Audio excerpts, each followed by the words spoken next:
Konflik rumah tangga antara Hotma Sitompul dengan Desiree Tarigan masih jauh dari kata damai. Alih-alih menguntai sikap damai dengan sang suami, Ibunda Bams itu justru terlihat mengungkap bahwa ada pihak tertentu yang ingin mengambil alih usaha Mami Toko yang dirintisnya itu. Lewat media sosial pribadinya, Desiree pun menumpahkan kegundahan hatinya dengan menulis seperti ini. Di negara kita yang tercinta ini tidak hanya perlu benar saja untuk bisa mendapatkan haknya. Di sisi lain ada pihak-pihak yang tidak pernah puas, greedy, pinjem istilah ribu, mengambil hak orang lain seenaknya saja karena berasa kuat. Siapa sih kita? Apa sih kekuatan manusia? Kenapa harus nginjek? Gak takut ya sama Tuhan? Wah, semua hanya titipan Tuhan, kita cuma dikasih pinjem. Kalau teman-teman dengar katanya mau damai, damainya pun dengan memaksakan kemauan. Kalau bisa dipersulit, kenapa harus dipermudah? Kalau kata ribu, dari muda saya sudah naik Mercy. Kenapa setelah tua mobil saya diambil?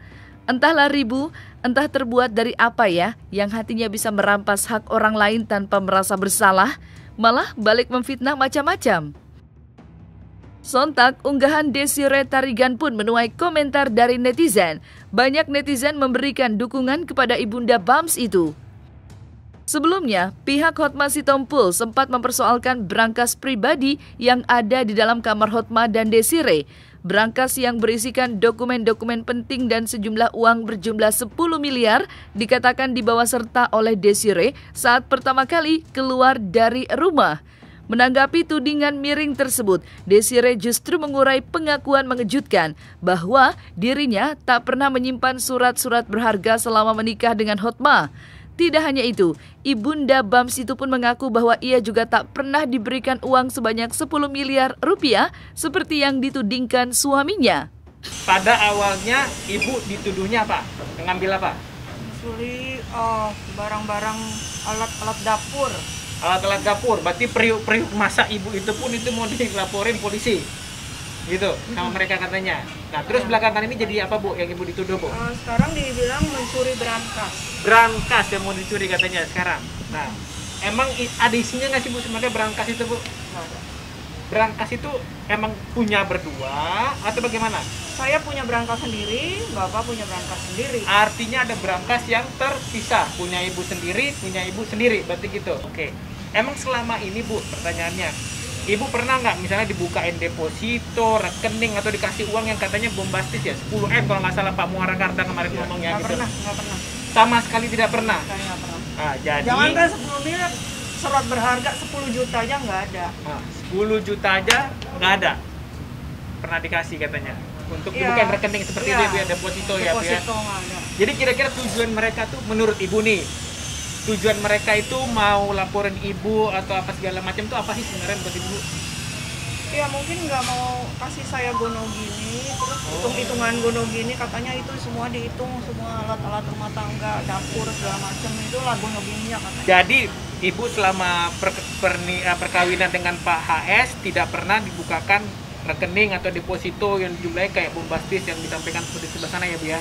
Dan katanya ada surat-surat berharga, nggak ada sama sekali, saya nggak ada pernah pegang surat-surat berharga apa-apa. Ya, silakan aja buktikan. Artinya dari pihak sana. Dia bilang ada ini, silakan buktikan dulu aja berarti. Kalau dari Bu Desi artinya seperti itu. Karena selama perkawinan Ibu Desi merasa tidak pernah menikmati ataupun dibukakan hal-hal yang sebagaimana disampaikan oleh pihak sebelah sana Bu ya. Nah. Kalau saya buka berangkas dia, bapak punya berangkas, masa saya bisa buka, dia nggak bisa buka, katanya nggak ada kunci, tukang kunci. Gitu loh. Jelas apa yang dipindahkan dari rumah Pak Hotma dan bersama Bu Desi, itu kan jelas isi berangkas yang uangnya hampir 10 miliar lebih. Ya. Belum dokumen-dokumen yang lain, belum meja yang beratnya 200 kilo itu dari kayu jati itu. Terus ya semualah perabot ada, nanti saya kasih lihat itunya, bukti-bukti di videonya. Jadi itulah yang mau kita laporkan kalau kunjung Bu Desi tidak mau meminta maaf dan mau kembali kepada Pak Hotma. Ya, jadi jangan dibilang Pak Hotma mengusir Bu Desi, salah. Bu Desi lah yang cari gara-gara di sini. Ya, Berangkas itu udah tidak ada isinya. Isinya apa? Dokumen-dokumen sama uang hampir 10 miliar. Jelas itu. Itulah yang akan dilaporkan nanti. Semua ada bukti-buktinya kok.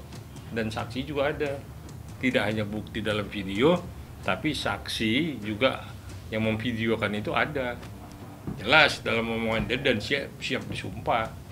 Jadi bukannya hanya wacana atau cerita angan-angan, tidak, memang konkret itu.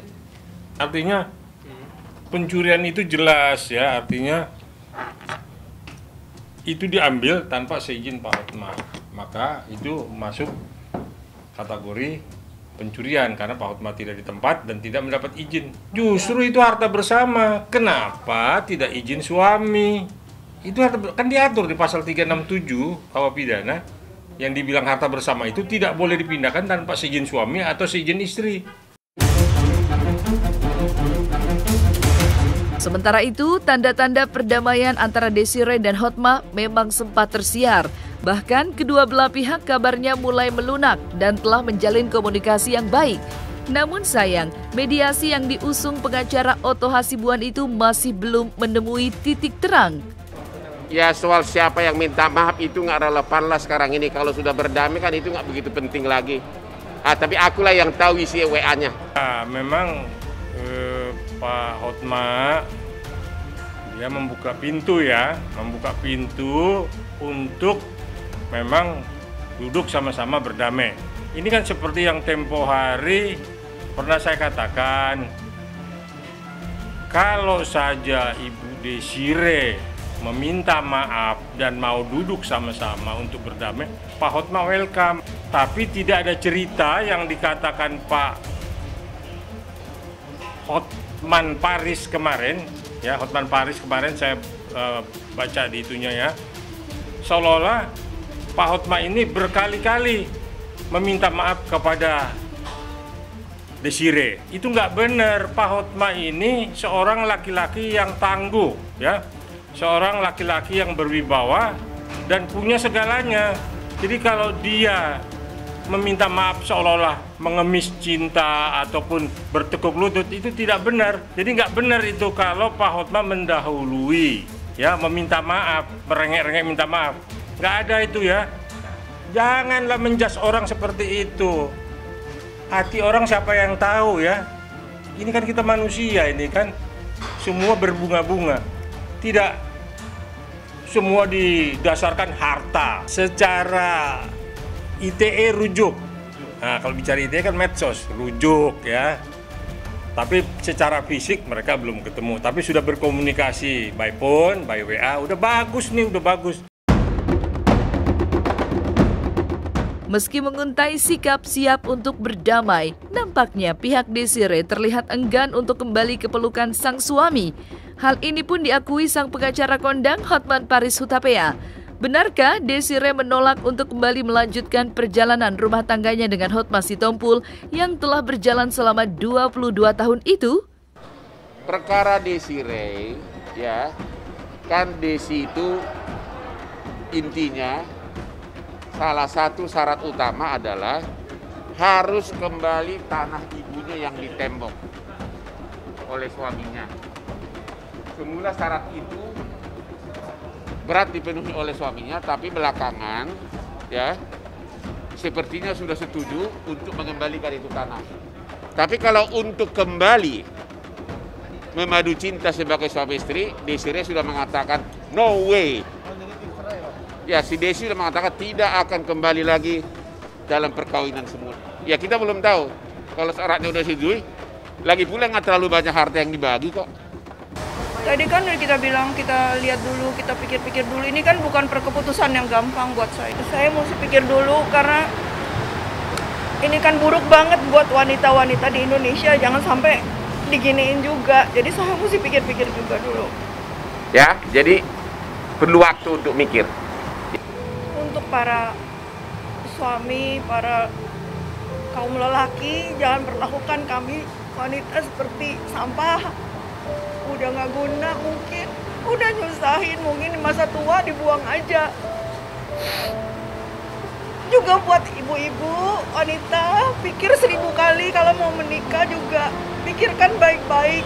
jangan asal menikah saja, karena iya panjang. Apalagi kalau udah perkawinan bukan yang pertama, lebih sulit lagi nanti, banyak permasalahannya. Jadi buat teman-teman rekan wanita berhati-hati untuk mengambil keputusan. Saya pikir itu sih yang mau saya sampaikan. Kita nih wanita nih lemah, di pihak yang lemah. Jadi sebelum bertindak kita harus pikirkan matang-matang. Jangan kayak saya.